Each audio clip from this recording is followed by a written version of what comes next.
दोस्तों नमस्कार। स्वागत है आपका हमारे YouTube चैनल उद्देश्य क्लासेस 91 में। दोस्तों हम लोग यूपी पीसीएस प्रारंभिक परीक्षा पूर्व वर्षों की प्रश्नों की जो श्रृंखला देख रहे थे, उसके तहत दोस्तों हम लोग यूपी पीसीएस प्रारंभिक परीक्षा 2012 के प्रश्न पत्र को देख रहे थे, जिसमें दोस्तों हम लोगों ने लगभग 50 प्रश्नों को ऑलरेडी कवर कर लिया है, जिससे संबंधित वीडियोस हमारे चैनल पर ऑलरेडी अपलोडेड की जा चुकी हैं। ठीक है दोस्तों, अब इस वीडियो में दोस्तों हम यूपी पीसीएस प्रारंभिक परीक्षा 2012 के प्रश्न पत्र में 50 से आगे के प्रश्नों को कवर करेंगे। इससे पहले दोस्तों हम लोगों ने 2013 से 2023 तक के प्रश्न पत्र को ऑलरेडी कवर कर लिया है, जिससे संबंधित वीडियोस हमारे चैनल पर ऑलरेडी अपलोडेड की जा चुकी हैं। ठीक है दोस्तों, अब इस वीडियो में दोस्तों हम देखेंगे यूपी पीसीएस प्रारंभिक परीक्षा 2012 के प्रश्न पत्र को, जिसमें हम 50 से आगे के प्रश्नों को कवर करेंगे। 50 से ऊपर के जो प्रश्न हैं दोस्तों वह चैनल पर ऑलरेडी अपलोडेड की जा चुके हैं। ठीक है, चलिए ध्यानपूर्वक देखिएगा। 50 से आगे के प्रश्नों को हम इस वीडियो में देखेंगे। ठीक है, 50वें नंबर प्रश्न को एक बार और देखेंगे, फिर आगे के प्रश्नों को हम कवर करेंगे। चलिए ध्यानपूर्वक देखते रहिएगा। पहला प्रश्न हमारा 50वां नंबर क्या कह रहा है, यहाँ देखें ध्यानपूर्वक। ठीक है, 50 से अधिक देशों द्वारा समर्थित संयुक्त राष्ट्र का मौसम परिवर्तन समझौता कब प्रभावी हुआ? तो याद रखें दोस्तों, मार्च 21 1994 को। बिल्कुल right answer option A mark करेंगे। फिर से देखेंगे, देखें क्या कह रहा है। कह रहा है कि 50 से अधिक देशों द्वारा समर्थित संयुक्त राष्ट्र का मौसम परिवर्तन समझौता कब प्रभावी हुआ? तो याद रखें मार्च 21 1994 को। ठीक है, एक बार और देखें। 50 से अधिक देशों द्वारा समर्थित संयुक्त राष्ट्र का मौसम परिवर्तन समझौता कब प्रभावी हुआ? तो याद रखें मार्च 21 1994 को। ठीक है, चलिए बढ़ेंगे दोस्तों 51 नंबर प्रश्न की तरफ। ध्यानपूर्वक देखें क्या कह रहा है यहाँ पे। ठीक है, चलिए देखेंगे दोस्तों। कह रहा है चिपको आंदोलन मूल रूप से किसके विरुद्ध था? क्या है दोस्तों, 51 नंबर प्रश्न हमारा कह रहा है कि चिपको आंदोलन मूल रूप से किसके विरुद्ध था? तो याद रखिए दोस्तों, वन कटाई के। ठीक है, ऑप्शन सी हमारा बिल्कुल राइट आंसर होगा। ठीक है, क्या है, कह रहा है दोस्तों चिपको आंदोलन मूल रूप से किसके विरुद्ध था? तो चिपको आंदोलन मूल रूप से दोस्तों वन कटाई के विरुद्ध था। इस पॉइंट को याद रखिएगा। ठीक है, कह रहा है चिपको आंदोलन एक शांतिपूर्ण आंदोलन था जो 1970 के दशक में वनों और पेड़ों को बचाने के लिए किया गया था। क्या है, चिपको आंदोलन एक शांतिपूर्ण आंदोलन था जो 1970 के दशक में वनों और पेड़ों को बचाने के लिए किया गया था। ठीक है, चिपको आंदोलन का नाम चमोली जिले में व्यक्तियों द्वारा पेड़ों को काटने से बचाने के लिए प्रयुक्त तरीके के कारण पड़ा था। ठीक है, जिसमें लोग पेड़ों से चिपक जाते थे तथा वुडकटर से पेड़ों का संरक्षण करते थे। इस आंदोलन के प्रमुख नेता भी याद रखिएगा, वह थे श्री सुंदरलाल बहुगुणा। कई बार पेपर में यह भी पूछा गया है। ठीक है, इस आंदोलन के प्रमुख नेता थे दोस्तों श्री सुंदरलाल बहुगुणा। ठीक है, याद रखिए चिपको आंदोलन एक शांतिपूर्ण आंदोलन था और जो 1970 के दशक में वनों और पेड़ों को बचाने के लिए किया गया था। ठीक है, इस पॉइंट को याद रखिएगा। कहाँ पे? चिपको आंदोलन का नाम दोस्तों चमोली जिले में व्यक्तियों द्वारा पेड़ों को काटने से बचाने के लिए प्रयुक्त तरीके के कारण पड़ा था। इस पॉइंट को भी याद रखिएगा। 52 नंबर प्रश्न को देखेंगे क्या कह रहा है। निम्नलिखित में से कौन सा सुमेलित नहीं है? ठीक है, कह रहा है दोस्तों पारिस्थितिक विज्ञानों का केंद्र। तो पारिस्थितिक विज्ञानों का केंद्र दोस्तों यह कह रहा है क्या, जो इसमें सही सुमेल नहीं है वह हम देखेंगे। कह रहा है भारतीय वन प्रबंधन संस्थान, यह हमारा दोस्तों सही सुमेल नहीं है। ठीक है, भारतीय वन प्रबंधन संस्थान यह हमारा सही सुमेल नहीं है। याद रखें भारतीय वन प्रबंधन संस्थान दोस्तों हमारा कोलकाता में स्थित ना होकर या दोस्तों भोपाल में स्थित है। यह हमारा जो दिया गया है यह हमारा गलत है। ठीक है, भारतीय वन प्रबंधन संस्थान कोलकाता में स्थित ना होकर दोस्तों कहाँ पे है? तो भारतीय वन प्रबंधन संस्थान की स्थापना 1982 में दोस्तों भोपाल में की गई थी। सही सुमेल जो नहीं है वह है दोस्तों हमारा सी पॉइंट। ठीक है, यानी कि भारतीय वन प्रबंधन संस्थान कोलकाता में स्थित ना होकर दोस्तों यह भोपाल में स्थित है। बाकी तीन जो दिए गए हैं यह हमारे सही सुमेल हैं। तो जो सही सुमेल हैं उनको हम देखेंगे। कह रहा है पारिस्थितिकी विज्ञानों का केंद्र, याद रखिए दोस्तों बंगलुरु में। ठीक है, कह रहा है पारिस्थितिक विज्ञानों का केंद्र, तो याद रखिए बंगलुरु में। भारतीय वन्य प्राणी संस्थान याद रखिए दोस्तों देहरादून में। और कह रहा है कि हिमालयी पर्यावरण एवं विकास का गोविंद बल्लभ पंत संस्थान, तो याद रखिए अल्मोड़ा में। ठीक है, जबकि सी कह रहा है कि भारतीय वन प्रबंधन संस्थान कोलकाता, तो यह गलत दिया गया है। भारतीय वन प्रबंधन संस्थान कोलकाता में स्थित ना होकर दोस्तों हमारा भोपाल में स्थित है और इसकी स्थापना 1982 में की गई थी। यह भी पॉइंट याद रखिएगा। ठीक है, पारिस्थितिकी विज्ञानों का केंद्र तो दोस्तों दे रहा है हमारा कि पारिस्थितिकी विज्ञानों का केंद्र बंगलुरु, बिल्कुल सही है। भारतीय वन्य प्राणी संस्थान कह रहा है देहरादून, यह भी सही है। फिर कह रहा है हिमालयी पर्यावरण एवं विकास का गोविंद बल्लभ पंत संस्थान अल्मोड़ा, यह भी सही सुमेल है। तो जो सही सुमेल है उसको याद रखिए। एक बार और देखेंगे, पारिस्थितिकी विज्ञानों का केंद्र बंगलुरु, भारतीय वन्य प्राणी संस्थान देहरादून, हिमालयी पर्यावरण एवं विकास का गोविंद बल्लभ पंत संस्थान अल्मोड़ा। जबकि कह रहा है कि भारतीय वन प्रबंधन संस्थान कोलकाता, तो यह हमारा गलत सुमेल है। भारतीय वन प्रबंधन संस्थान कोलकाता में स्थित ना होकर दोस्तों भोपाल में स्थित है, जिसकी स्थापना दोस्तों 1982 में की गई थी। यह भी पॉइंट याद रखिएगा। चलिए आगे के प्रश्नों को देखेंगे क्या दे रहा है हमारा। ठीक है, चलिए 53 नंबर प्रश्न की तरफ बढ़ेंगे। देखें यहाँ क्या कह रहा है। कह रहा है दोस्तों, पारिस्थितिकी या निकाय के रूप में आर्द्र भूमि यानी कि बरसाती जमीन निम्नलिखित में से किस हेतु उपयोगी है। क्या है, कह रहा है पारिस्थितिकी या निकाय के रूप में आर्द्र भूमि यानी कि बरसाती जमीन निम्नलिखित में से किस हेतु उपयोगी है। तो याद रखें दोस्तों, पोषक पुनर्प्राप्ति एवं चक्रण हेतु, बिल्कुल सही है। फिर कह रहा है पौधों द्वारा अवशोषण के माध्यम से भारी धातु को अवमुक्त करने हेतु, यह भी हमारा सुमेल सही दिया गया है पॉइंट, ठीक है। फिर कह रहा है कि तलछट रोककर नदियों का गादीकरण कम करने हेतु, तो यह भी पॉइंट हमारा सही है। तो सही आंसर मार्क करेंगे दोस्तों उपर्युक्त सभी हेतु, ऑप्शन डी हम बिल्कुल सही आंसर मार्क करेंगे। फिर से देखेंगे दोस्तों कि पारिस्थितिकी या निकाय के रूप में आर्द्र भूमि बरसाती जमीन निम्नलिखित में से किस हेतु उपयोगी है। तो याद रखें दोस्तों, पोषक पुनर्प्राप्ति एवं चक्रण हेतु, बिल्कुल सही है। पौधों द्वारा अवशोषण के माध्यम से भारी धातु को अवमुक्त करने हेतु, यह भी सही सुमेल है, ठीक है। तलछट रोककर नदियों का गादीकरण कम करने हेतु, तीनों पॉइंट दोस्तों हमारे ऊपर जो दिए गए हैं वेटलैंड से संबंधित, यह सही है, ठीक है। इस पॉइंट को याद रखिएगा। वेटलैंड डे हम लोग दोस्तों 2 फरवरी को क्या करते हैं, सेलिब्रेट करते हैं हम लोग वेटलैंड डे, ठीक है दोस्तों। इस पॉइंट को भी याद रखिएगा। और वेटलैंड से ही संबंधित है दोस्तों हमारा रामसर कन्वेंशन, इस पॉइंट को भी याद रखिएगा। रामसर शहर दोस्तों हमारे ईरान देश में स्थित है, इस पॉइंट को भी याद रखिएगा। और रामसर नामक स्थान दोस्तों कैस्पियन सागर के पास स्थित है, इस पॉइंट को भी याद रखिएगा दोस्तों, ठीक है। चलिए बढ़ेंगे आगे। 54 नंबर प्रश्न को देखेंगे दोस्तों, क्या कह रहा है हमारा, ध्यानपूर्वक देखिएगा, ठीक है। कह रहा है दोस्तों, निम्नलिखित में से किस देश में विश्व के तापमानों पर आंकड़े इकट्ठा करने के लिए वैश्विक वायुमंडल चौकसी स्टेशन स्थापित नहीं किया गया है। क्या है, निम्नलिखित में से किस देश में विश्व के तापमानों पर आंकड़े इकट्ठा करने के लिए वैश्विक वायुमंडल चौकसी स्टेशन स्थापित नहीं किया गया है। तो याद रखें दोस्तों, भारत में इसका बिल्कुल राइट आंसर हम मार्क करेंगे, ठीक है। याद रखिएगा कि निम्नलिखित में से किस देश में विश्व के तापमानों पर आंकड़े इकट्ठा करने के लिए वैश्विक वायुमंडल चौकसी स्टेशन स्थापित नहीं किया गया है, तो भारत में, ठीक है। इस पॉइंट को याद रखिएगा। कह रहा है कि कुल 28 वायुमंडल चौकसी केंद्रों में अल्जीरिया, ब्राजील व केन्या शामिल हैं, जबकि भारत में वायुमंडल चौकसी केंद्र नहीं है। इस पॉइंट को याद रखिएगा दोस्तों, ठीक है। और वर्तमान में दोस्तों हमारे भारत में यदि बात करें वेटलैंड की, तो सबसे ज़्यादा यदि आर्द्र भूमि है, तो आर्द्र भूमि की संख्या की दृष्टि से देखें तो तमिलनाडु राज्य के पास सबसे ज़्यादा आर्द्र भूमि है, जिनकी संख्या है 16। इस पॉइंट को भी याद रखिएगा दोस्तों, ठीक है। चलिए, कह रहा है दोस्तों कि विश्व पर्यावरण दिवस मनाया जाता है, ठीक है। तो विश्व पर्यावरण दिवस हम लोग मनाते हैं दोस्तों, याद रखिए कब, तो विश्व पर्यावरण दिवस हम मनाते हैं दोस्तों 5 जून को, ठीक है। इस पॉइंट को याद रखिएगा। क्या है, विश्व पर्यावरण दिवस यानी कि वर्ल्ड इन्वायरमेंट डे हम लोग सेलिब्रेट करते हैं दोस्तों 5 जून को। इस पॉइंट को याद रखिएगा। 1 दिसंबर को एड्स दिवस के रूप में, और 14 नवंबर को किसको,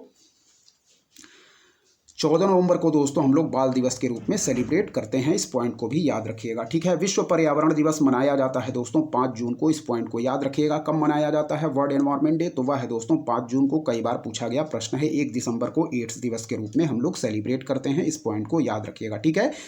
चलिए आगे देखेंगे दोस्तों, क्या कह रहा है हमारा 56 नंबर प्रश्न देखिएगा, ठीक है। कह रहा है भारत के निम्नलिखित क्षेत्रों में से कौन से जैव विविधता की दृष्टि से उत्तेजनशील स्थल माने जाते हैं। क्या है, भारत के निम्नलिखित क्षेत्रों में से कौन से जैव विविधता की दृष्टि से उत्तेजनशील स्थल माने जाते हैं, ठीक है। पहला कह रहा है दोस्तों पूर्वी हिमालय, दूसरा कह रहा है पूर्वी घाट, तीसरा कह रहा है पश्चिमी घाट, चौथा कह रहा है दोस्तों पश्चिमी हिमालय।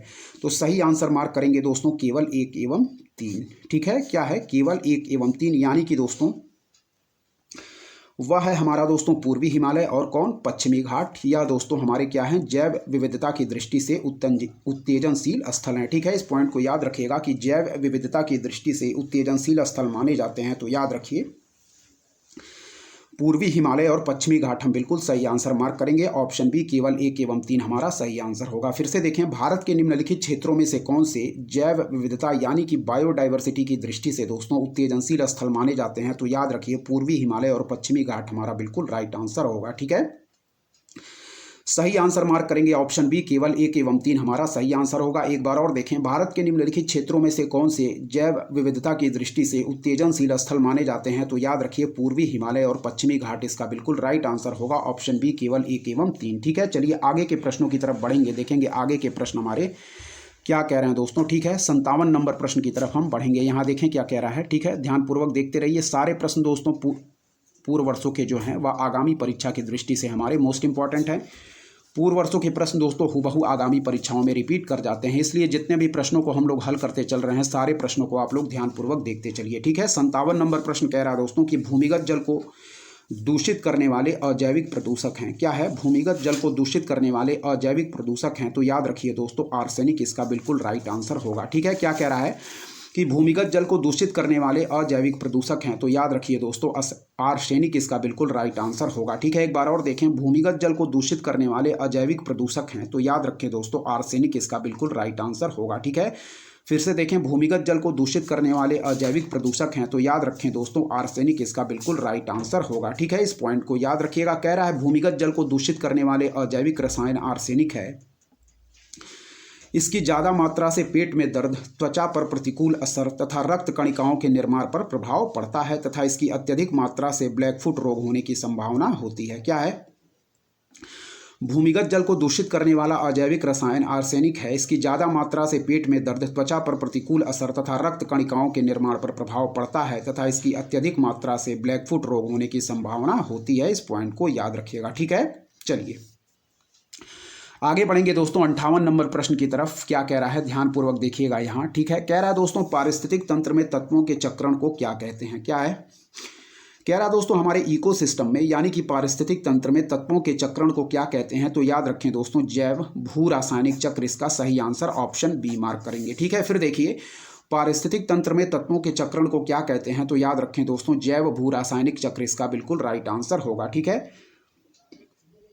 पारिस्थितिक तंत्र में तत्वों के चक्रण को क्या कहते हैं, तो याद रखें जैव भू रासायनिक चक्र। ठीक है, फिर से देखें पारिस्थितिक तंत्र में तत्वों के चक्रण को क्या कहते हैं, तो याद रखें दोस्तों जैव भू रासायनिक चक्र इसका बिल्कुल राइट आंसर होगा। ठीक है, 59 नंबर प्रश्न को देखें, दो भिन्न समुदायों के बीच की संक्रांति क्षेत्र को कहते हैं, तो याद रखें दोस्तों इकोटोन। कई बार पूछा गया प्रश्न है दोस्तों, इस पॉइंट को याद रखिएगा। ठीक है, कह रहा है दोस्तों दो भिन्न समुदायों के बीच का संक्रांति क्षेत्र कहलाता है, तो याद रखें दोस्तों इकोटोन। क्या है? दो भिन्न समुदायों के बीच का संक्रांति क्षेत्र कहलाता है, तो याद रखें दोस्तों इकोटोन इसका बिल्कुल राइट आंसर होगा। ठीक है, दो भिन्न समुदायों के बीच का संक्रांति क्षेत्र कहलाता है, तो याद रखें दोस्तों इकोटोन बिल्कुल राइट आंसर मार्क करेंगे। 60 नंबर प्रश्न की तरफ बढ़ेंगे, ध्यानपूर्वक देखते रहें। ठीक है, चलिए देखें, कह रहा है एक मनुष्य के जीवन को पूर्ण रूप से धारणीय करने के लिए आवश्यक न्यूनतम भूमि को क्या कहते हैं, तो याद रखें दोस्तों पारिस्थितिकीय पदछाप। इस पॉइंट को याद रखिएगा। ठीक है, फिर से देखें, कह रहा दोस्तों एक मनुष्य के जीवन को पूर्ण रूप से धारणीय करने के लिए आवश्यक न्यूनतम भूमि को क्या कहते हैं, तो पारिस्थितिकीय पदछाप। इस पॉइंट को याद रखिएगा। ठीक है, फिर देखिए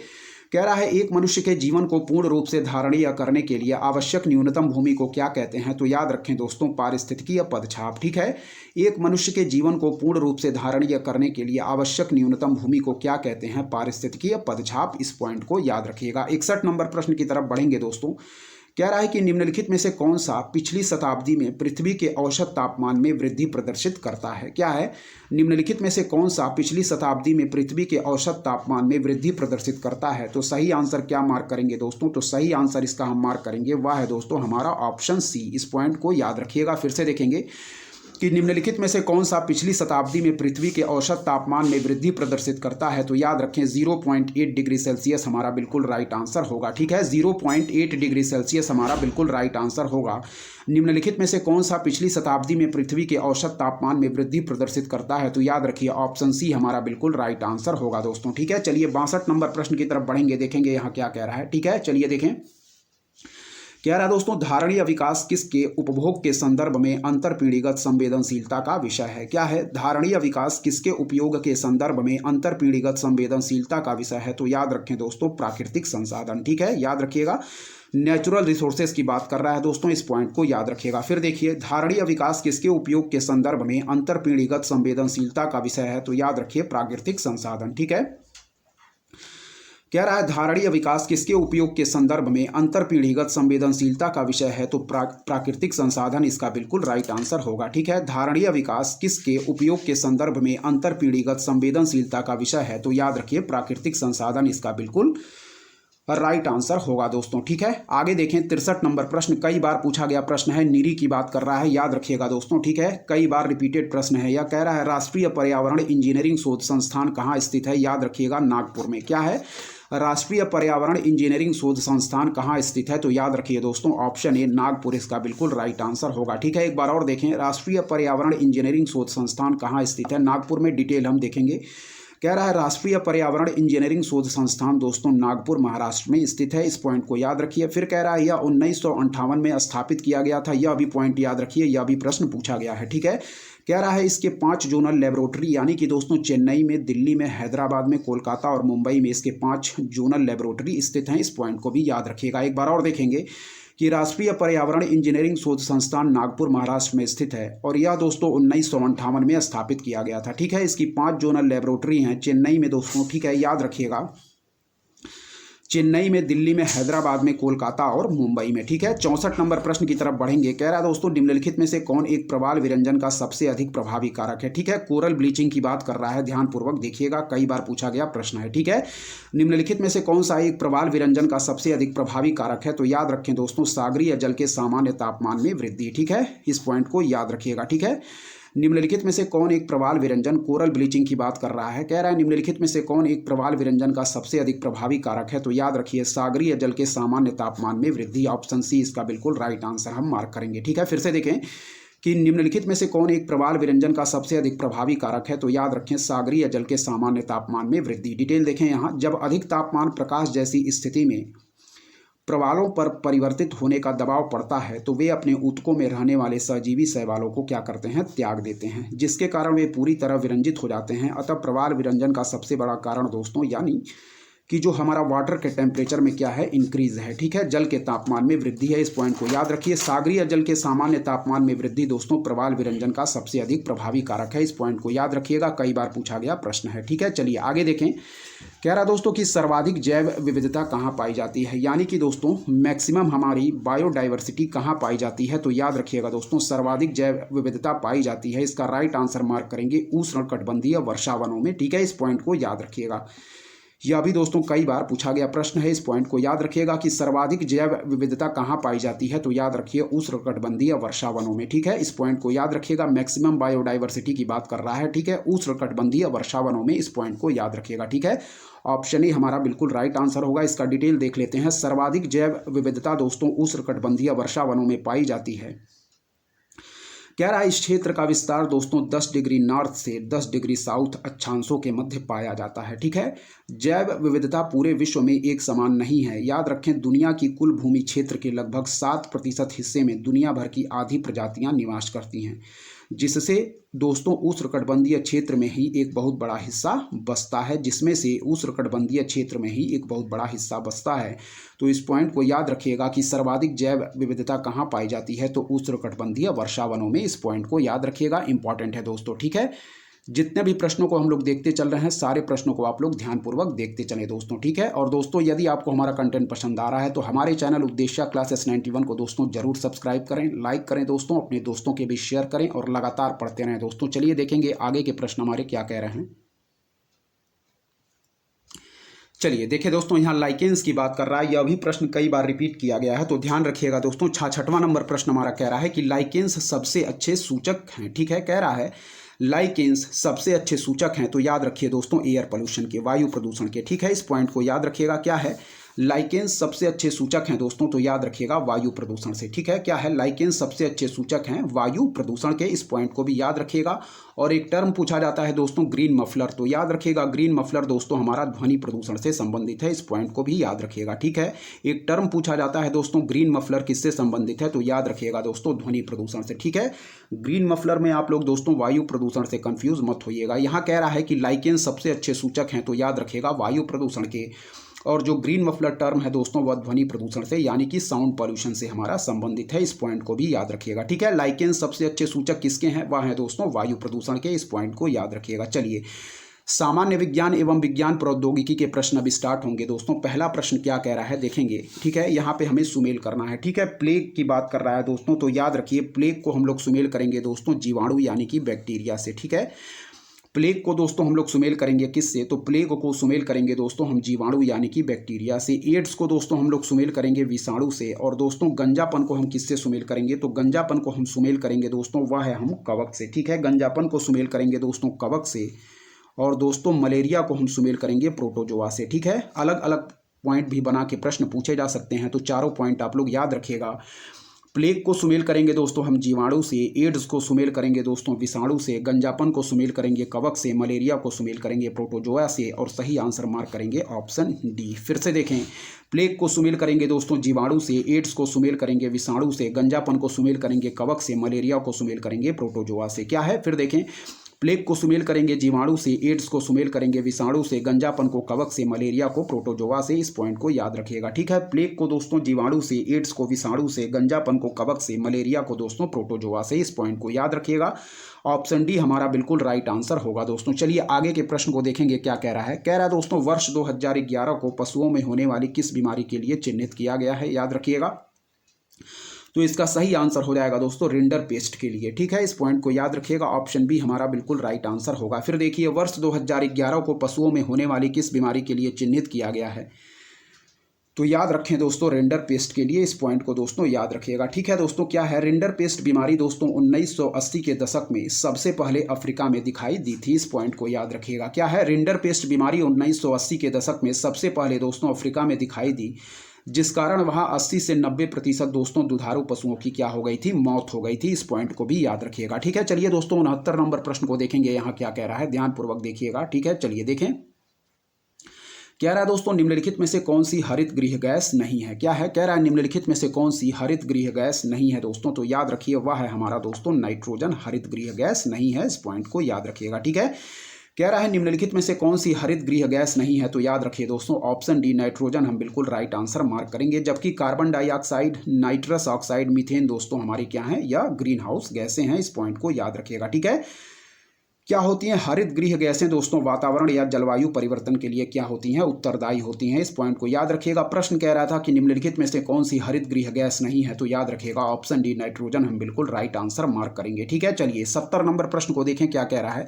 कह रहा है होमी भाभा पुरस्कार किस क्षेत्र में विशेष योगदान के लिए दिया जाता है। क्या है, होमी भाभा पुरस्कार किस क्षेत्र में विशेष योगदान के लिए दिया जाता है, तो याद रखें न्यूक्लियर एनर्जी यानी कि नाभिकीय ऊर्जा। इसका बिल्कुल राइट आंसर होगा ऑप्शन बी। फिर देखें दोस्तों होमी भाभा पुरस्कार किस क्षेत्र में विशेष योगदान के लिए दिया जाता है, तो याद रखें दोस्तों नाभिकीय ऊर्जा। इसका बिल्कुल राइट आंसर यानी कि न्यूक्लियर एनर्जी, ठीक है। कह रहा दोस्तों होमी भाभा पुरस्कार नाभिकीय ऊर्जा के क्षेत्र में विशेष योगदान के लिए दिया जाता है, और होमी जहांगीर भाभा भारत के परमाणु ऊर्जा कार्यक्रम के क्या थे, जनक थे। उनका जन्म दोस्तों 30 अक्टूबर 1909 को हुआ था, यह भी पॉइंट याद रखिएगा। चलिए आगे देखें, कह रहा है लेजर की बात कर रहा है दोस्तों। कह रहा है लेजर एक युक्ति है जिसके द्वारा उत्पन्न किया जाता है, तो याद रखें दोस्तों उद्दीपित विकिरण, ठीक है। इस पॉइंट को याद रखिएगा, यानी कि दोस्तों स्टिमुलेटेड इमिशन हम उत्पादित करते हैं दोस्तों किससे, लेजर से, ठीक है। लेजर से उत्पन्न करते हैं दोस्तों हम लोग क्या है, स्टिमुलेटेड इमिशन यानी कि उद्दीपित विकिरण, ठीक है, हम लोग उत्पन्न करते हैं लेजर से। इस पॉइंट को याद रखिएगा, ठीक है दोस्तों। कह रहा है लेजर एक युक्ति है जिसके द्वारा उत्पन्न किया जाता है, तो याद रखें दोस्तों उद्दीपित विकिरण, ठीक है। इस पॉइंट को याद रखिएगा, ऑप्शन डी हमारा बिल्कुल राइट आंसर होगा, ठीक है। लेजर एक युक्ति है जिसके द्वारा उत्पन्न किया जाता है, तो याद रखें दोस्तों उद्दीपित विकिरण। यहाँ देखें दोस्तों क्या है, स्टिमुलेटेड इमिशन कहते हैं, ठीक है।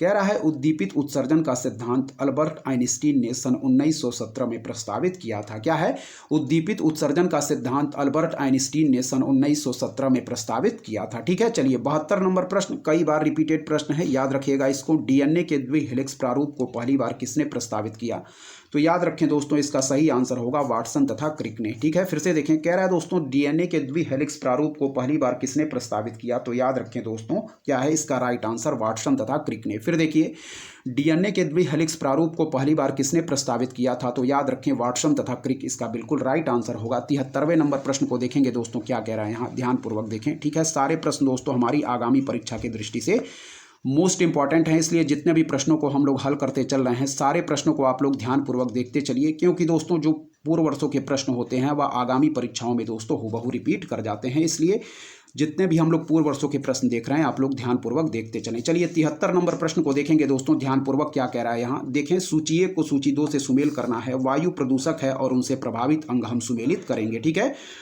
कह रहा दोस्तों एस्बेस्टस धूल, तो एस्बेस्टस धूल से दोस्तों प्रभावित होगा हमारा क्या, वह है दोस्तों फेफड़ा, ठीक है। इस पॉइंट को याद रखिएगा, एस्बेस्टस धूल से दोस्तों कौन प्रभावित होगा, तो एस्बेस्टस धूल से प्रभावित होगा दोस्तों हमारा कौन, वह है फेफड़ा। सीसा से दोस्तों कौन प्रभावित होगा, तो सीसा से प्रभावित होगा दोस्तों हमारा उदर यानी कि स्टमक। पारा से प्रभावित होगा दोस्तों हमारी रक्त धाराएं प्रभावित होंगी, पारा से, ठीक है, पारा से हमारी रक्त धाराएं प्रभावित होंगी। और कार्बन डाइऑक्साइड से दोस्तों क्या है, कार्बन मोनोऑक्साइड से प्रभावित होंगी दोस्तों हमारी मस्तिष्क, ठीक है, कार्बन मोनोऑक्साइड से प्रभावित होंगी दोस्तों हमारी मस्तिष्क, इस पॉइंट को याद रखिएगा, ठीक है। फिर देखिए एस्बेस्टस धूल से प्रभावित होंगी दोस्तों हमारी फेफड़ा, ठीक है, क्या है, एस्बेस्टस धूल से प्रभावित होगा दोस्तों फेफड़ा, ठीक है। सीसा से प्रभावित होगा दोस्तों उदर, पारा से हमारा प्रभावित होगा रक्त धाराएं, कार्बन मोनोऑक्साइड से प्रभावित होगा मस्तिष्क, ठीक है। फिर देखिए एस्बेस्टस धूल से दोस्तों प्रभावित होगा हमारा फेफड़ा, सीसा से प्रभावित होगा दोस्तों उदर, पारा से प्रभावित होगा दोस्तों रक्त धाराएं, कार्बन मोनोऑक्साइड से प्रभावित होगा दोस्तों मस्तिष्क, ठीक है। फिर देखिए एस्बेस्टस धूल से प्रभावित होगा दोस्तों हमारा फेफड़ा, सीसा से प्रभावित होगा उदर, पारा से प्रभावित होगा दोस्तों रक्त धाराएं और कार्बन मोनोऑक्साइड से प्रभावित होगा हमारा मस्तिष्क, इस पॉइंट को याद रखिएगा, ठीक है। फिर देखिए एस्बेस्टस धूल से प्रभावित होगा दोस्तों फेफड़ा, सीसा से प्रभावित होगा उदर, पारा से प्रभावित होगा रक्त धाराएं और कार्बन मोनोऑक्साइड से प्रभावित होगा मस्तिष्क, और सही आंसर मार्क करेंगे ऑप्शन सी, ठीक है, इस पॉइंट को याद रखिएगा। फिर देखिए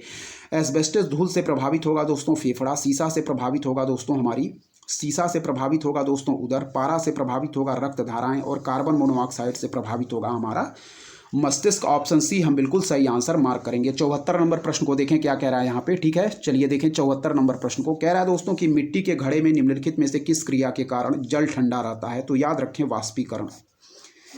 क्या है दोस्तों, कह रहा है कि मिट्टी के घड़े में निम्नलिखित में से किस क्रिया के कारण जल ठंडा रहता है, तो याद रखें दोस्तों वाष्पीकरण यानी कि वेपराइजेशन, ठीक है, इस पॉइंट को याद रखिएगा। फिर देखें मिट्टी के घड़े में निम्नलिखित में से किस क्रिया के कारण जल ठंडा रहता है, तो याद रखें वाष्पीकरण, ठीक है। डिटेल देखें, मिट्टी के घड़े में छोटे छोटे छिद्र होते हैं जिनसे पानी क्या है बाहर निकलता रहता है तथा घड़े की सतह गीली रहती है, और इस पानी का वाष्पोत्सर्जन होने के कारण घड़े की सतह क्या है ठंडी रहती है, इसलिए घड़े में रखा पानी दोस्तों ठंडा होता है। याद रखें मिट्टी के घड़े में निम्नलिखित में से किस क्रिया के कारण जल ठंडा रहता है, तो याद रखें दोस्तों वाष्पीकरण बिल्कुल राइट आंसर होगा, ठीक है।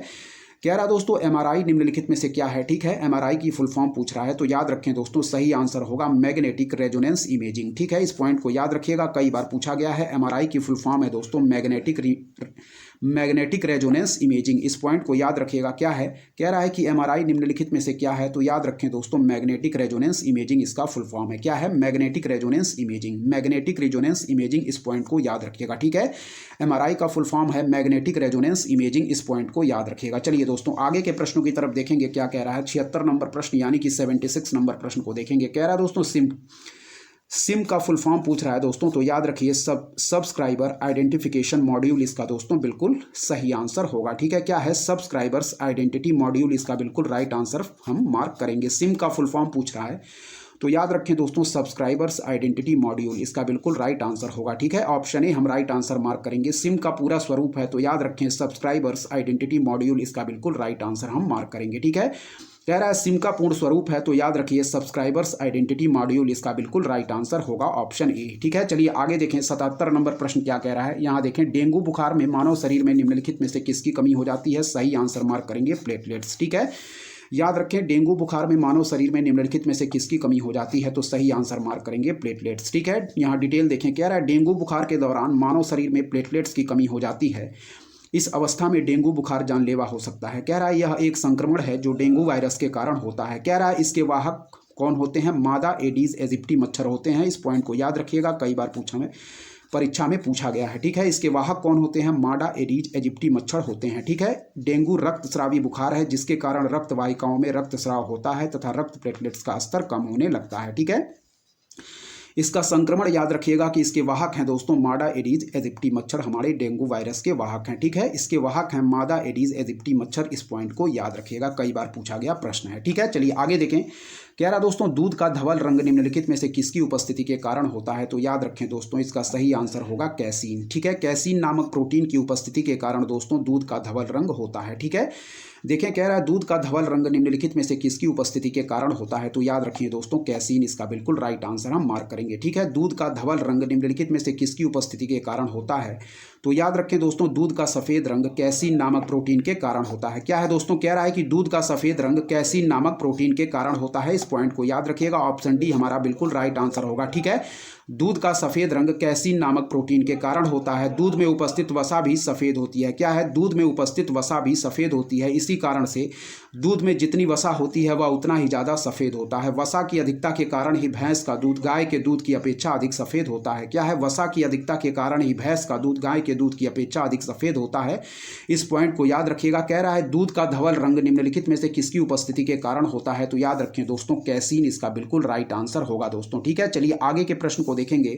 कह रहा दोस्तों, लोलक घड़ियां गर्मियों में सुस्त हो जाती हैं क्योंकि लोलक की लंबाई बढ़ जाती है। इस पॉइंट को याद रखिएगा, यह भी प्रश्न कई बार पूछा गया है। ठीक है, कह रहा दोस्तों कि लोलक घड़ियां गर्मियों में सुस्त हो जाती हैं क्योंकि दोस्तों लोलक की लंबाई बढ़ जाती है। इस पॉइंट को याद रखिएगा। ठीक है, लोलक घड़ियां गर्मियों में सुस्त हो जाती हैं क्योंकि लोलक की लंबाई बढ़ जाती है। ठीक है, लोलक घड़ियां गर्मियों में सुस्त हो जाती हैं दोस्तों क्योंकि लोलक की लंबाई बढ़ जाती है। इस पॉइंट को याद रखिएगा। ठीक है, कई बार पूछा गया प्रश्न है, इस पॉइंट को याद रखिए। चलिए दोस्तों देखेंगे हम 80 नंबर प्रश्न को क्या कह रहा है हमारा, ध्यानपूर्वक देखेंगे। चलिए देखेंगे दोस्तों 80 नंबर प्रश्न क्या कह रहा है हमारा। यहाँ देखें, कह रहा है फंक ने निम्नलिखित में से किसका आविष्कार किया था। क्या है दोस्तों? फंक ने निम्नलिखित में से किसका आविष्कार किया था? तो याद रखिएगा दोस्तों, इसका सही आंसर हो जाएगा विटामिन का। ठीक है, इस पॉइंट को याद रखिएगा। फंक ने निम्नलिखित में से किसका आविष्कार किया था? तो याद रखें दोस्तों, बिल्कुल राइट आंसर हम मार्क करेंगे विटामिन का। ठीक है, इस पॉइंट को याद रखिए।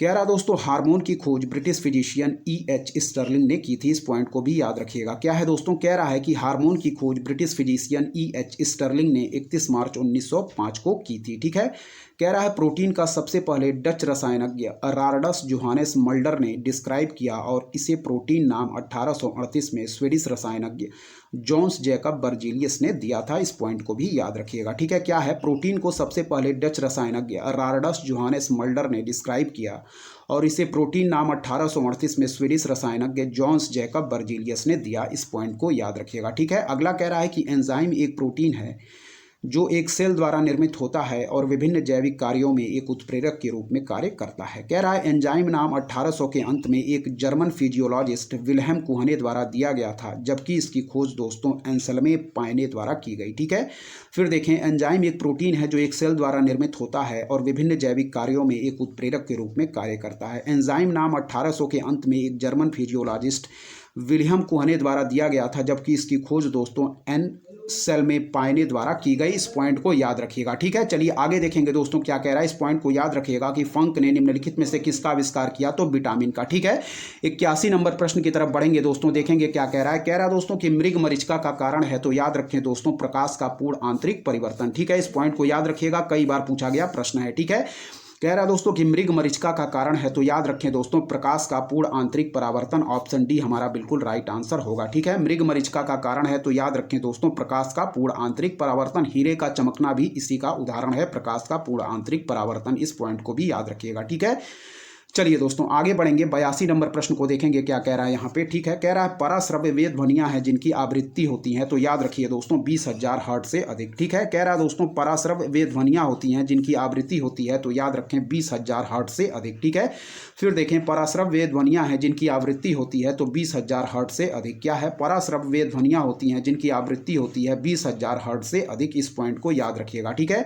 कह रहा दोस्तों कि कंप्यूटर का सबसे महत्वपूर्ण भाग है, तो याद रखिए दोस्तों इसका सही आंसर होगा CPU, यानी कि दोस्तों सेंट्रल प्रोसेसिंग यूनिट इसका फुल फॉर्म होगा। ठीक है, इस पॉइंट को भी याद रखिएगा। कंप्यूटर का सबसे महत्वपूर्ण भाग है दोस्तों CPU, यानी कि सेंट्रल प्रोसेसिंग यूनिट इसका बिल्कुल राइट आंसर होगा। ठीक है, 84 नंबर प्रश्न की तरफ बढ़ेंगे दोस्तों, क्या कह रहा है यहाँ देखें। कह रहा है दोस्तों पर्णहरित क्लोरोफिल में निम्नलिखित में से कौन सा तत्व पाया जाता है, तो याद रखिए दोस्तों मैग्नीशियम। कई बार पूछा गया प्रश्न है। ठीक है, कह रहा है पर्णहरित में निम्नलिखित में से कौन सा तत्व पाया जाता है, तो याद रखें दोस्तों मैग्नीशियम इसका बिल्कुल राइट आंसर होगा।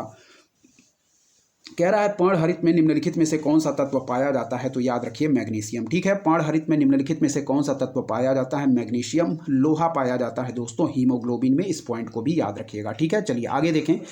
कह रहा है जब बर्फ पिघलती है तब, याद रखें जब बर्फ पिघलती है तब दोस्तों आयतन क्या होता है? घटता है। इस पॉइंट को याद रखिएगा। ठीक है, जब बर्फ पिघलती है तो याद रखिए ऑप्शन बी दोस्तों आयतन क्या होता है? वॉल्यूम घटता है। इस पॉइंट को याद रखिएगा। जब बर्फ पिघलती है तब आयतन दोस्तों क्या होता है? घटता है, इस पॉइंट को याद रखिए। कह रहा है जब बर्फ पिघलती है तब आयतन क्या होता है दोस्तों, घटता है। ऑप्शन बी हमारा बिल्कुल राइट आंसर होगा। कह रहा है दोस्तों प्रकाश का रंग निर्धारित होता है, तो याद रखें इसके तरंगदैर्ध्य यानी कि वेवलेंथ से, ठीक है। इस पॉइंट को याद रखिएगा। कह रहा है प्रकाश का रंग निर्धारित होता है तो इसके तरंगदैर्ध्य से यानी कि वेवलेंथ से, ठीक है। इस पॉइंट को याद रखिएगा। फिर देखिए कह रहा है कि प्रकाश का रंग निर्धारित होता है तो इसके तरंग दैर्ध्य से यानी कि दोस्तों वेवलेंथ से दोस्तों प्रकाश का रंग निर्धारित होता है। इस पॉइंट को याद रखिएगा। ऑप्शन बी हमारा बिल्कुल राइट आंसर होगा। चलिए दोस्तों आगे के प्रश्न को देखेंगे क्या कह रहा है यहाँ, ध्यानपूर्वक देखिए, ठीक है। चलिए 87 नंबर प्रश्न को देखेंगे दोस्तों, यहाँ पे क्या कह रहा है। चलिए देखिए दोस्तों 87 नंबर प्रश्न हमारा क्या कह रहा है, देखेंगे। कह रहा है दोस्तों निम्नलिखित में से कौन सा सुमेलित है, ठीक है। त्रिशूल कह रहा है दोस्तों सतह से सतह प्रक्षेपास्त्र, क्या है, त्रिशूल कह रहा है दोस्तों सतह से सतह प्रक्षेपास्त्र, बिल्कुल सही है दोस्तों, हमारा त्रिशूल सतह से सतह प्रक्षेपास्त्र है, ठीक है। फिर कह रहा है दोस्तों पृथ्वी सतह से वायु प्रक्षेपास्त्र, क्या है दोस्तों, कह रहा है पृथ्वी सतह से वायु प्रक्षेपास्त्र, तो यह भी दोस्तों हमारा सही है, ठीक है। केवल दोस्तों यहाँ एक पूछ रहा है कौन सा सुमेलित है, ठीक है। तो इसमें जो केवल एक सुमेलित है दोस्तों वह है हमारा क्या है, नाग प्रति टैंक प्रक्षेपास्त्र, बाकी ऊपर के तीनों सुमेल नहीं है। इस पॉइंट को याद रखिएगा, ठीक है। जो सही सुमेल है दोस्तों वह है हमारा नाग यानी कि प्रति टैंक प्रक्षेपास्त्र है दोस्तों हमारा नाग। इस पॉइंट को याद रखिएगा, ठीक है। क्या है, नाग हमारा दोस्तों क्या है, प्रति टैंक प्रक्षेपास्त्र है, ठीक है, यानी कि एंटी टैंक मिसाइल है दोस्तों हमारा नाग। इस पॉइंट को याद रखिएगा, ठीक है। त्रिशूल दोस्तों क्या है, तो त्रिशूल दोस्तों सतह से वायु में, क्या है, त्रिशूल हमारा दोस्तों सतह से वायु में मार करने वाली प्रक्षेपास्त्र है। इस पॉइंट को याद रखिएगा। त्रिशूल क्या है दोस्तों, यह है हमारा सतह से वायु में मार करने वाला प्रक्षेपास्त्र है दोस्तों त्रिशूल, ठीक है। पृथ्वी की बात कर रहा है तो याद रखें दोस्तों पृथ्वी क्या है, पृथ्वी हमारी दोस्तों, पृथ्वी यहाँ देखें क्या कह रहा है, यह भी दोस्तों IGMDP यानी कि दोस्तों के तहत निर्मित भारत की पहली स्वदेश निर्मित क्या है दोस्तों, बैलिस्टिक मिसाइल है। यह एक 60 रेंज बैलिस्टिक मिसाइल है दोस्तों जो एक एकल चरण 2 इंजन और तरल ईंधन द्वारा संचालित है, ठीक है। इंटीग्रेटेड मिसाइल डेवलपमेंट प्रोग्राम है दोस्तों, इसका फुल फॉर्म हमारा IGMDP का फुल फॉर्म क्या है, इंटीग्रेटेड मिसाइल डेवलपमेंट प्रोग्राम, याद रखिएगा, ठीक है। क्या है, पृथ्वी, यह भी दोस्तों इंटीग्रेटेड मिसाइल डेवलपमेंट प्रोग्राम के तहत निर्मित भारत की पहली स्वदेशी निर्मित बैलिस्टिक मिसाइल है और यह एक 60 रेंज बैलिस्टिक मिसाइल है। इस पॉइंट को याद रखिएगा, ठीक है। जो एक एकल चरण 2 इंजन और तरल ईंधन द्वारा संचालित है। इस पॉइंट को याद रखिएगा, ठीक है। यहाँ देखें क्या कह रहा है यहाँ पे, ठीक है। यहाँ देखें कि पृथ्वी, यह भी दोस्तों इंटीग्रेटेड मिसाइल डेवलपमेंट प्रोग्राम के तहत निर्मित भारत की पहली स्वदेश निर्मित बैलिस्टिक मिसाइल है। यह एक 60 रेंज बैलिस्टिक मिसाइल है दोस्तों, शॉर्ट रेंज बैलिस्टिक मिसाइल जो एक एकल चरण 2 इंजन और तरल ईंधन द्वारा संचालित है, याद रखिएगा, पृथ्वी से संबंधित। फिर दोस्तों हमारा क्या है, पिनाका कह रहा है दोस्तों हल्का वायु युद्धक, तो पिनाका दोस्तों यह एक स्वदेशी मल्टी बैरल रॉकेट लॉन्च प्रणाली है। क्या है, यह एक स्वदेशी मल्टी बैरल रॉकेट लॉन्च प्रणाली है जिसे DRDO द्वारा विकसित किया गया है। इस हथियार प्रणाली में अत्याधुनिक नेविगेशन किट से लैस हैं जिसे उन्नत नेविगेशन और नियंत्रण प्रणाली द्वारा संचालित किया गया है, ठीक है। इस पॉइंट को याद रखिएगा। ऊपर के प्रश्न में पूछ रहा था दोस्तों कि निम्नलिखित में से कौन सा एक सुमेलित है, तो याद रखिए केवल C सुमेलित था यानी कि प्रति टैंक प्रक्षेपास्त्र, ठीक है। इस पॉइंट को याद रखिएगा, यही हमारा केवल C ऑप्शन जो है वह सुमेल है, बाकी के तीनों ऑप्शन सुमेल नहीं है, ठीक है दोस्तों। इस पॉइंट को याद रखिएगा, ठीक है। चलिए दोस्तों आगे के प्रश्नों की तरफ बढ़ेंगे, देखेंगे हमारे आगे के प्रश्न क्या कह रहे हैं, ठीक है। भारतीय संविधान एवं राज्य व्यवस्था के प्रश्न अब स्टार्ट होंगे, ध्यानपूर्वक देखिएगा, ठीक है। चलिए 88 नंबर प्रश्न को देखेंगे। कह रहा है निम्नलिखित में से किस वाद में उच्चतम न्यायालय ने धारणा प्रस्तुत की कि उद्देशिका संविधान का भाग है, तो इसको सही आंसर हम मार्क करेंगे इसमें दोस्तों, वह है बोम्बई बनाम union of India, option C बिल्कुल सही आंसर मार्क करेंगे, ठीक है। फिर देखिए कह रहा है निम्नलिखित में से किस वाद में उच्चतम न्यायालय ने धारणा प्रस्तुत की कि उद्देशिका संविधान का भाग है, तो याद रखिएगा दोस्तों बोम्बई बनाम यूनियन ऑफ इंडिया, ठीक है। इस पॉइंट को याद रखिएगा। फिर से देखिए निम्नलिखित में से किस वाद में उच्चतम न्यायालय ने धारणा प्रस्तुत की कि उद्देशिका संविधान का भाग है, तो याद रखिए बोम्बई बनाम union of India, option C हमारा बिल्कुल राइट आंसर होगा, ठीक है। इस पॉइंट को याद रखिएगा। चलिए दोस्तों आगे के प्रश्नों की तरफ बढ़ेंगे, एक बार और देखें निम्नलिखित में से किस वाद में उच्चतम न्यायालय ने धारणा प्रस्तुत की कि उद्देशिका संविधान का भाग है, तो याद रखें बोम्बई बनाम यूनियन ऑफ इंडिया, ठीक है। चलिए आगे देखेंगे दोस्तों क्या कह रहा है हमारा, ठीक है। 89 नंबर प्रश्न की तरफ बढ़ेंगे। कह रहा है निम्नलिखित में से किस वाद में उच्चतम न्यायालय ने यह धारणा व्यक्त की कि मूल अधिकार व्यक्ति को जैसा उसे सबसे अच्छा लगे उस तरह अपनी जिंदगी की रूपरेखा तैयार करने के लिए सक्षम बनाते हैं। क्या है, कह रहा है दोस्तों कि निम्नलिखित में से किस वाद में उच्चतम न्यायालय ने यह धारणा व्यक्त की कि मूल अधिकार व्यक्ति को जैसा उसे सबसे अच्छा लगे उस तरह अपनी जिंदगी की रूपरेखा तैयार करने के लिए सक्षम बनाते हैं। तो याद रखें दोस्तों, इसका सही आंसर होगा गोलकनाथ बनाम स्टेट ऑफ पंजाब में। ठीक है, फिर से देखें, निम्नलिखित में से किस वाद में उच्चतम न्यायालय ने यह धारणा व्यक्त की कि मूल अधिकार व्यक्ति को जैसा उसे सबसे अच्छा लगे उस तरह अपनी जिंदगी की रूपरेखा तैयार करने के लिए सक्षम बनाते हैं। तो याद रखें दोस्तों, इसका बिल्कुल सही आंसर हम मार्क करेंगे। यहाँ देखें, वह है दोस्तों हमारा सही आंसर मार्क करेंगे दोस्तों गोलकनाथ बनाम state of Punjab. Option B हमारा बिल्कुल राइट आंसर होगा। इस पॉइंट को याद रखिएगा। ठीक है, एक बार और पढ़ेंगे दोस्तों क्या दिया गया है। कह रहा है, निम्नलिखित में से किस वाद में उच्चतम न्यायालय ने यह धारणा व्यक्त की थी कि मूल अधिकार व्यक्ति को जैसा उसे सबसे अच्छा लगे उस तरह अपनी जिंदगी की रूपरेखा तैयार करने के लिए सक्षम बनाते हैं। तो याद रखें गोलकनाथ बनाम स्टेट ऑफ पंजाब इसका बिल्कुल राइट आंसर होगा। ठीक है, इस पॉइंट को याद रखिएगा, इंपॉर्टेंट प्रश्न है, कई बार पूछा गया है। ठीक है, 90 नंबर प्रश्न को देखेंगे क्या कह रहा है। निम्नलिखित में से कौन भारत के उपराष्ट्रपति का निर्वाचन करता है। क्या है, कह रहा है दोस्तों निम्नलिखित में से कौन भारत के उपराष्ट्रपति का निर्वाचन करता है। तो याद रखें दोस्तों, बिल्कुल सही आंसर होगा लोकसभा के सदस्य, राज्यसभा के सदस्य। केवल 1 एवं 2 पॉइंट हमारा सही होगा। ठीक है, इस पॉइंट को याद रखिएगा। विधानसभाओं के सदस्य नहीं शामिल होते हैं दोस्तों, और विधान परिषदों के सदस्य भी हमारे उपराष्ट्रपति के चुनाव में शामिल नहीं होते हैं, जो कि दोस्तों हमारा राज्यसभा का क्या होता है, उपराष्ट्रपति दोस्तों हमारा राज्यसभा का पदेन सभापति होता है। इस पॉइंट को भी याद रखिएगा। ठीक है, चलिए देखें, कह रहा है निम्नलिखित में से कौन भारत के उपराष्ट्रपति का निर्वाचन करता है। तो याद रखें दोस्तों, लोकसभा के सदस्य और राज्यसभा के सदस्य। ठीक है दोस्तों, इस पॉइंट को याद रखिएगा। ठीक है, फिर से देखें, निम्नलिखित में से कौन भारत के उपराष्ट्रपति का निर्वाचन करता है। तो लोकसभा के सदस्य और राज्यसभा के सदस्य। इस पॉइंट को याद रखिएगा। भारत के संविधान के आर्टिकल 68 में दोस्तों उपराष्ट्रपति के निर्वाचन का उपबंध किया गया है। इस पॉइंट को भी याद रखिए कि भारत के संविधान के अनुच्छेद 68 में उपराष्ट्रपति के निर्वाचन का उपबंध किया गया है। ठीक है, आर्टिकल याद रखिएगा, कई बार पूछा गया है। भारत के संविधान में अनुच्छेद 68 में उपराष्ट्रपति के निर्वाचन का उपबंध किया गया है। ठीक है, इस पॉइंट को याद रखिएगा। चलिए आगे देखेंगे दोस्तों, 91 नंबर प्रश्न हमारा क्या कह रहा है यहाँ। ठीक है, कह रहा दोस्तों भारत के मुख्य निर्वाचन आयुक्त की पदावधि क्या है। क्या है, भारत के मुख्य निर्वाचन आयुक्त यानी कि चीफ इलेक्शन कमिश्नर की पदावधि क्या है। तो याद रखें दोस्तों, इसका बिल्कुल सही आंसर होगा 6 वर्ष या 65 वर्ष की आयु तक जो भी पहले हो। ठीक है, ऑप्शन सी हमारा बिल्कुल राइट आंसर होगा। ठीक है, कह रहा है भारत के मुख्य निर्वाचन आयुक्त की पदावधि क्या है। तो याद रखें 6 वर्ष या 65 वर्ष की आयु तक जो भी पहले हो। ठीक है, फिर से देखें, भारत के मुख्य निर्वाचन आयुक्त की पदावधि क्या है। 6 वर्ष या 65 वर्ष की आयु तक जो भी पहले हो। इस पॉइंट को याद रखिएगा, ऑप्शन सी हमारा बिल्कुल राइट आंसर होगा। ठीक है, फिर से देखें, भारत के मुख्य निर्वाचन आयुक्त की पदावधि क्या है। तो याद रखिए 6 वर्ष या 65 वर्ष की आयु तक जो भी पहले हो। इस पॉइंट को याद रखिएगा। ठीक है, आगे देखें क्या कह रहा है।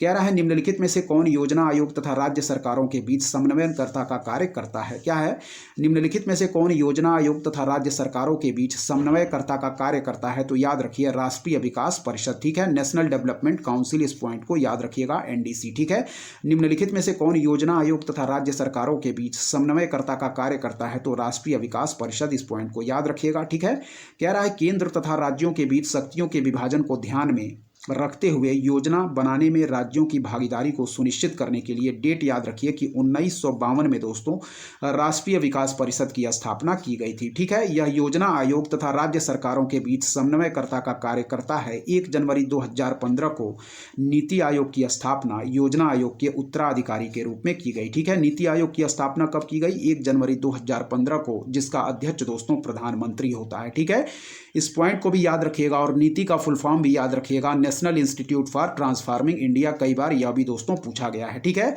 यहाँ एक बार और देखें, निम्नलिखित में से कौन योजना आयोग तथा राज्य सरकारों के बीच समन्वयकर्ता का कार्य करता है। तो याद रखें नेशनल डेवलपमेंट काउंसिल, एनडीसी, राष्ट्रीय विकास परिषद, जिसकी स्थापना दोस्तों 1952 में की गई थी। इस पॉइंट को भी याद रखिएगा। ठीक है, और 1 जनवरी 2015 को नीति आयोग की स्थापना योजना आयोग के उत्तराधिकारी के रूप में की गई है, जिसका अध्यक्ष दोस्तों प्रधानमंत्री होते हैं।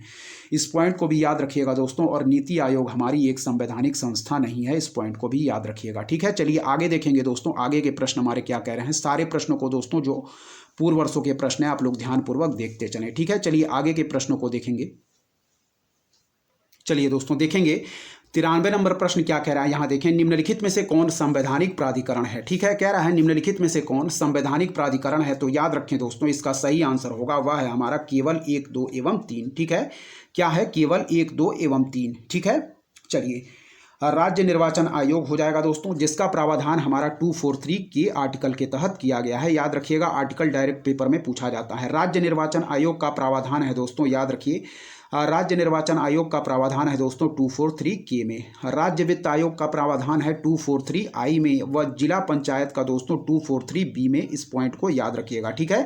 तो राज्य निर्वाचन आयोग दोस्तों, राज्य वित्त आयोग और जिला पंचायत हमारे संवैधानिक प्राधिकरण है, जबकि राज्य निर्वाचन अधिकारी दोस्तों हमारा संवैधानिक क्या है, प्राधिकरण नहीं है। इस पॉइंट को याद रखिएगा। ऑप्शन बी हम बिल्कुल सही आंसर मार्क करेंगे। फिर से देखेंगे कि राज्य निर्वाचन अधिकारी का उल्लेख दोस्तों संविधान में नहीं मिलता है। इस पॉइंट को याद रखिएगा, तो फोर्थ हमारा नहीं होगा। जबकि दोस्तों कह रहा है कि राज्य निर्वाचन आयोग, तो याद रखें 243 के क्या है, राज्य निर्वाचन आयोग का प्रावधान 243 के में किया गया है। राज्य वित्त आयोग का 243 आई व जिला पंचायत का 243 बी में उल्लेख संविधान में किया गया है। अतः यह तीनों दोस्तों क्या है, संवैधानिक निकाय हैं, यानी कि कॉन्स्टिट्यूशनल बॉडी हैं दोस्तों हमारी। राज्य निर्वाचन आयोग, स्टेट इलेक्शन कमीशन, ठीक है, स्टेट फाइनेंस कमीशन, और दोस्तों क्या है, जिला पंचायत। इस पॉइंट को भी याद रखिएगा, ठीक है। चलिए देखें, राज्य निर्वाचन आयोग दोस्तों, राज्य वित्त आयोग और जिला पंचायत, ये तीनों दोस्तों हमारे संवैधानिक निकाय हैं। देखें आर्टिकल यहाँ पे राज्य निर्वाचन आयोग की बात कर रहा है दोस्तों 243 के में। क्या है, राज्य निर्वाचन आयोग की बात करता है आर्टिकल 243 के, ठीक है। राज्य वित्त आयोग की बात करता है दोस्तों आर्टिकल 243 आई, व जिला पंचायत की बात करता है दोस्तों 243 बी। इस पॉइंट को याद रखिएगा। ये तीनों ही दोस्तों हमारे संवैधानिक निकाय हैं, जबकि राज्य निर्वाचन अधिकारी का प्रावधान हमारे संविधान के तहत नहीं किया गया है। इस पॉइंट को याद रखिएगा, ठीक है। राज्य निर्वाचन आयोग 243 के, राज्य वित्त आयोग 243 आई, और हमारा जिला पंचायत 243 बी, ठीक है। चलिए 94 नंबर प्रश्न की तरफ बढ़ेंगे दोस्तों। कह रहा है निम्नलिखित में से किसके द्वारा भारत के नियंत्रक एवं महालेखा परीक्षक के पद का सृजन किया गया था, ठीक है। कह रहा है निम्नलिखित में से किसके द्वारा भारत के नियंत्रक एवं महालेखा परीक्षक के पद का सृजन किया गया था। तो याद रखें दोस्तों, संविधान कॉन्स्टिट्यूशन के द्वारा, ठीक है। इस पॉइंट को याद रखिएगा कि निम्नलिखित में से किसके द्वारा भारत के नियंत्रक एवं महालेखा परीक्षक के पद का सृजन किया गया था। तो याद रखिएगा ऑप्शन बी, संविधान द्वारा, ठीक है। और संविधान के तहत इसका प्रावधान आर्टिकल 148 में दिया गया है, ठीक है। इस पॉइंट को याद रखिएगा। कह रहा है भारत के संविधान के अनुच्छेद 148 में नियंत्रक एवं महालेखा परीक्षक के स्वतंत्र पद की व्यवस्था की गई है, जिसे संक्षेप में महालेखा परीक्षक कहा गया है, ठीक है।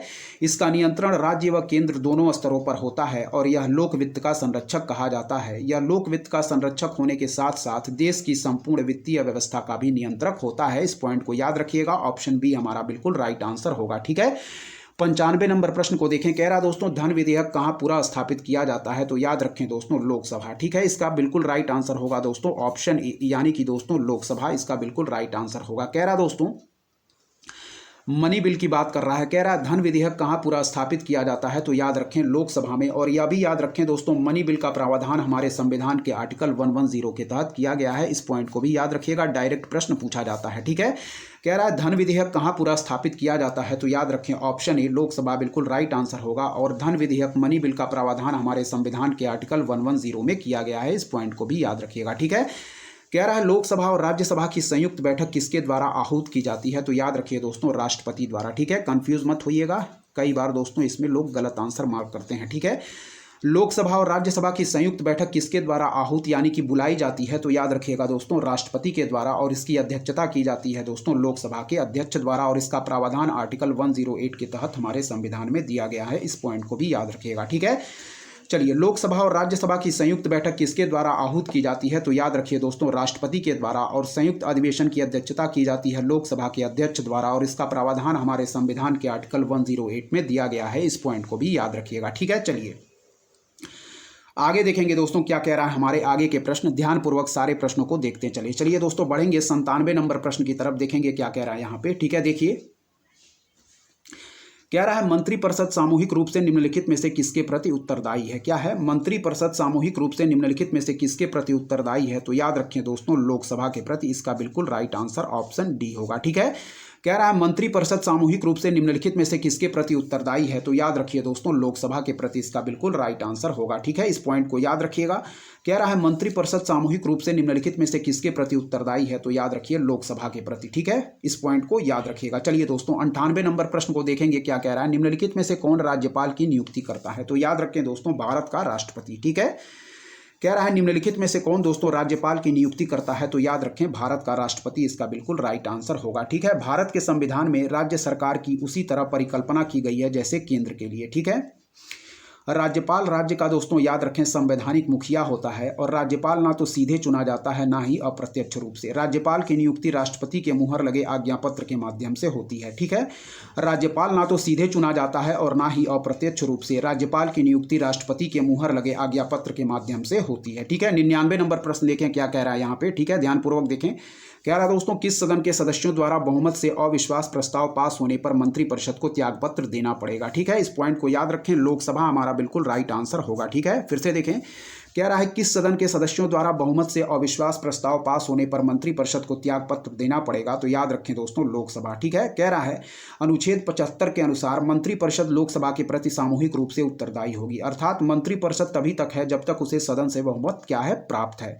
दूसरे शब्दों में लोकसभा मंत्रिपरिषद को अविश्वास प्रस्ताव पारित कर हटा सकती है और प्रस्ताव के समर्थन में 50 सदस्यों की सहमत अनिवार्य है। यह भी याद रखिए, कई बार पूछा गया प्रश्न है। ठीक है, यानी कि दोस्तों अविश्वास प्रस्ताव लोकसभा में लाने के लिए इसके समर्थन में 50 सदस्यों की सहमत अनिवार्य है। इस पॉइंट को याद रखिएगा। ठीक है, कह रहा है किस सदन के सदस्यों द्वारा बहुमत से अविश्वास प्रस्ताव पास होने पर मंत्रिपरिषद को त्यागपत्र देना पड़ेगा, तो याद रखिएगा दोस्तों इसका बिल्कुल सही आंसर है, वह है दोस्तों हमारा लोकसभा के। ठीक है, चलिए आगे देखेंगे क्या कह रहा है। 100वां नंबर प्रश्न देखें यहाँ पे। ठीक है, कह रहा है दोस्तों भारत के निम्नलिखित राष्ट्रपतियों में से कौन ट्रेड यूनियन आंदोलन से संबद्ध रहा है। क्या है, भारत के निम्नलिखित राष्ट्रपतियों में से कौन ट्रेड यूनियन आंदोलन से संबद्ध रहा है, तो इसका सही आंसर होगा दोस्तों बीबी गिरी। ठीक है, इस पॉइंट को याद रखिएगा। फिर से देखिए, कह रहा है कि भारत के निम्नलिखित राष्ट्रपतियों में से कौन ट्रेड यूनियन आंदोलन से संबद्ध रहा है, तो याद रखिए दोस्तों वीवी गिरी इसका बिल्कुल राइट आंसर होगा। ठीक है, भारत के निम्नलिखित राष्ट्रपतियों में से कौन ट्रेड यूनियन आंदोलन से संबद्ध रहा है, तो याद रखिए दोस्तों बीबी गिरी इसका बिल्कुल राइट आंसर होगा। 101वें नंबर प्रश्न की तरफ हम बढ़ेंगे, देखेंगे क्या कह रहा है दोस्तों। ठीक है, चलिए यहाँ देखिए,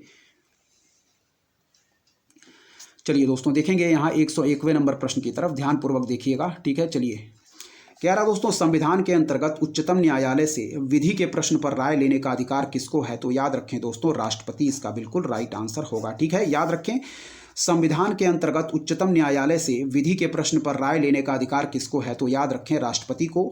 ठीक है, इस पॉइंट को याद रखिए कि संविधान का आर्टिकल 143 राष्ट्रपति को 2 श्रेणियों के मामलों में उच्चतम न्यायालय से राय लेने का अधिकार देता है। इस पॉइंट को याद रखिएगा।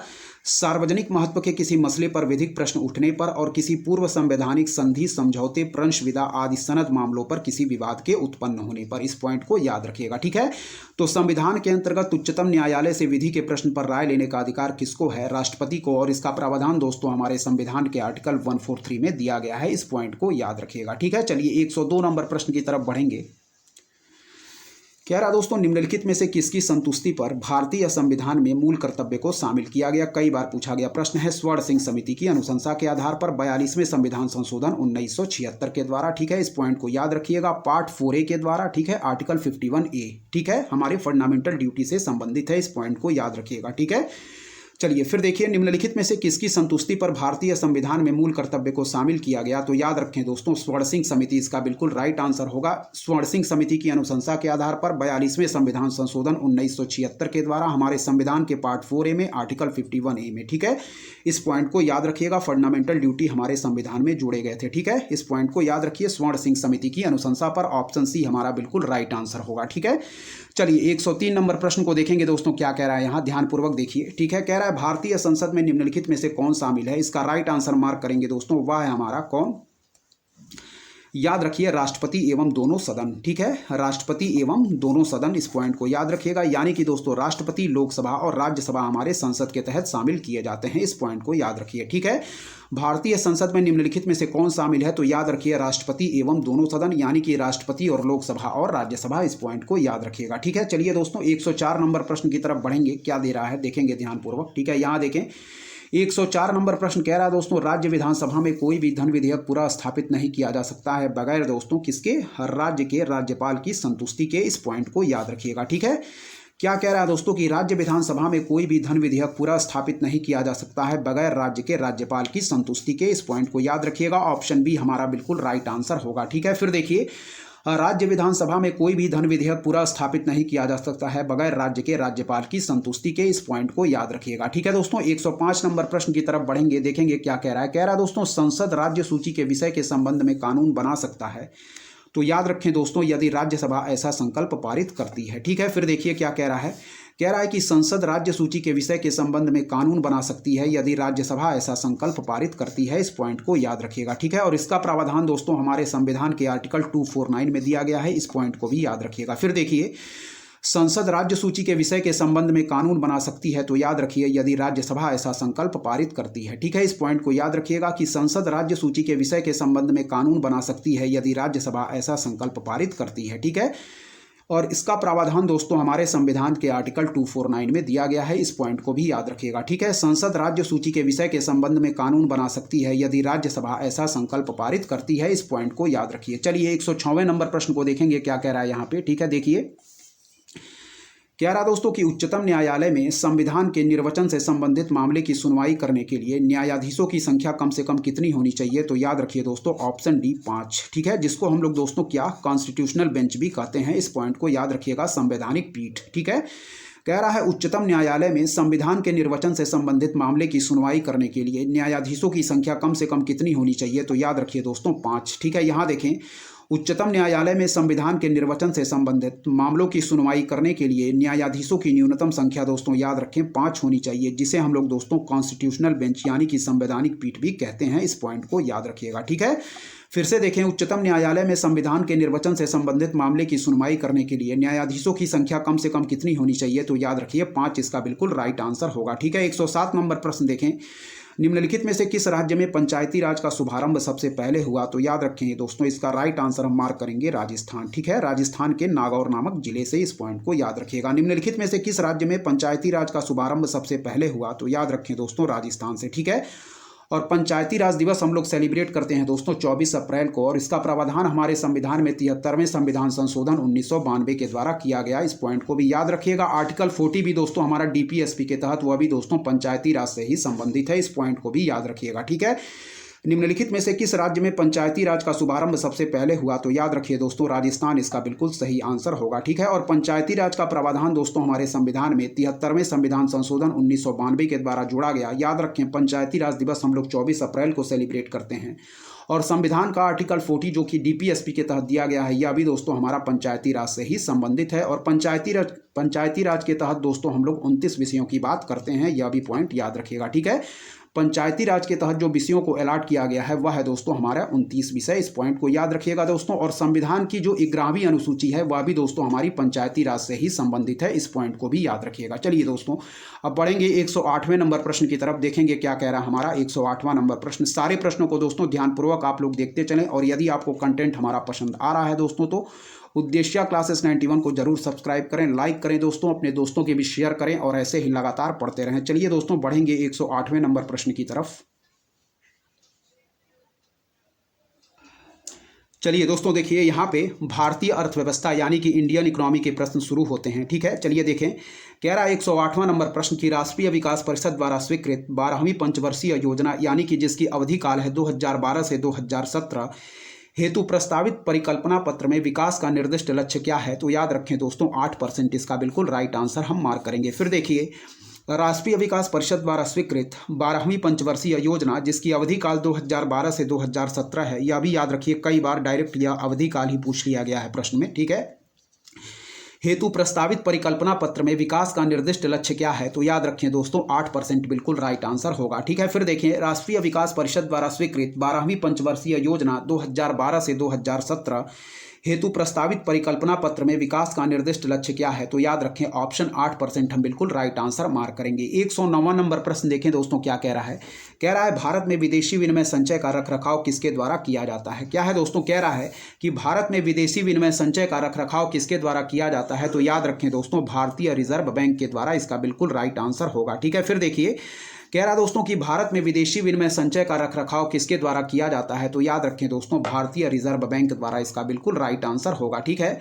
भारत में विदेशी विनिमय संचय का रखरखाव किसके द्वारा किया जाता है, तो भारतीय रिजर्व बैंक के द्वारा इसका बिल्कुल राइट आंसर होगा।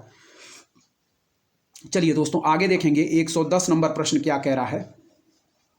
चलिए यहां देखें, कह रहा दोस्तों हमारा कि निम्नलिखित में से किस क्षेत्र से भारत में सकल राष्ट्रीय उत्पाद का सबसे बड़ा भाग क्या होता है, प्राप्त होता है। इस पॉइंट को याद रखिएगा, सही आंसर मार्क करेंगे दोस्तों, वह है हमारा सर्विस सेक्टर, सेवा क्षेत्र से, ठीक है। फिर देखिए, कह रहा है निम्नलिखित में से किस क्षेत्र से भारत में सकल राष्ट्रीय उत्पाद यानी कि हमारा ग्रॉस डोमेस्टिक प्रोडक्ट की बात कर रहा है दोस्तों, का सबसे बड़ा भाग प्राप्त होता है, तो याद रखिए सेवा क्षेत्र से। ठीक है, फिर से देखें, निम्नलिखित में से किस क्षेत्र से भारत में सकल राष्ट्रीय उत्पाद का सबसे बड़ा भाग प्राप्त होता है, तो याद रखिएगा दोस्तों सेवा क्षेत्र यानी कि सर्विस सेक्टर से। ठीक है, इस पॉइंट को याद रखिएगा। वर्तमान में भारतीय अर्थव्यवस्था में सर्विस सेक्टर का लगभग क्या है 52% योगदान है दोस्तों। ठीक है, दूसरे स्थान पर औद्योगिक क्षेत्र 30% योगदान है। तीसरे स्थान पर भारतीय अर्थव्यवस्था की रीढ़ मानी जाने वाली कृषि का नंबर आता है, जिसका योगदान है लगभग 17%। इस पॉइंट को भी याद रखिएगा। ठीक है, चलिए, कह रहा है निम्नलिखित में से कौन सा भारत में मुद्रास्फीति के प्राकलन का सबसे प्रचलित माप है, तो याद रखिएगा दोस्तों इसका सही आंसर होगा थोक मूल्य सूचकांक। ठीक है, यानी कि होल प्राइस इंडेक्स की बात कर रहा है दोस्तों, WPI की। इस पॉइंट को याद रखिएगा। निम्नलिखित में से कौन सा भारत में मुद्रास्फीति के प्राकलन का सबसे प्रचलित माप, तो याद रखें थोक मूल्य सूचकांक इसका बिल्कुल राइट आंसर होगा दोस्तों। ठीक है, फिर से देखिए, निम्नलिखित में से कौन सा भारत में मुद्रास्फीति के प्राकलन का सबसे प्रचलित माप है, तो याद रखिए थोक मूल्य सूचकांक इसका बिल्कुल राइट आंसर होगा। ठीक है, भारत में मुद्रास्फीति की सबसे प्रचलित माप है दोस्तों थोक मूल्य सूचकांक, तथा औद्योगिक श्रमिक हेतु उपभोक्ता मूल्य सूचकांक से होता है। ठीक है, तथा औद्योगिक श्रमिक हेतु उपभोक्ता मूल्य सूचकांक से होता है। वर्तमान में थोक मूल्य सूचकांक का आधार वर्ष है दोस्तों, याद रखें 2011-12 आधार वर्ष भी कई बार पूछा गया है दोस्तों। ठीक है, फिर से देखें, निम्नलिखित में से कौन सा भारत में मुद्रास्फीति के प्राकलन का सबसे प्रचलित माप, तो याद रखें WPI होल प्राइस इंडेक्स। ठीक है, इस वीडियो में दोस्तों यहीं तक रखते हैं। इसका बाकी बचा हुआ जो पार्ट है उसको एक और वीडियो लाएंगे और पूरी तरीके से हम UPPCS प्रारंभिक परीक्षा 2012 के प्रश्न पत्र को कवर कर लेंगे दोस्तों। ठीक है, तो इस वीडियो में यहीं तक रखते हैं। और दोस्तों यदि आपको हमारा कंटेंट पसंद आ रहा है तो हमारे चैनल उद्देश्य क्लासेस 91 को दोस्तों जरूर सब्सक्राइब करें, लाइक करें दोस्तों, अपने दोस्तों के बीच शेयर करें और ऐसे ही लगातार पढ़ते रहें दोस्तों। तब तक के लिए दोस्तों धन्यवाद। जय हिंद, जय भारत दोस्तों।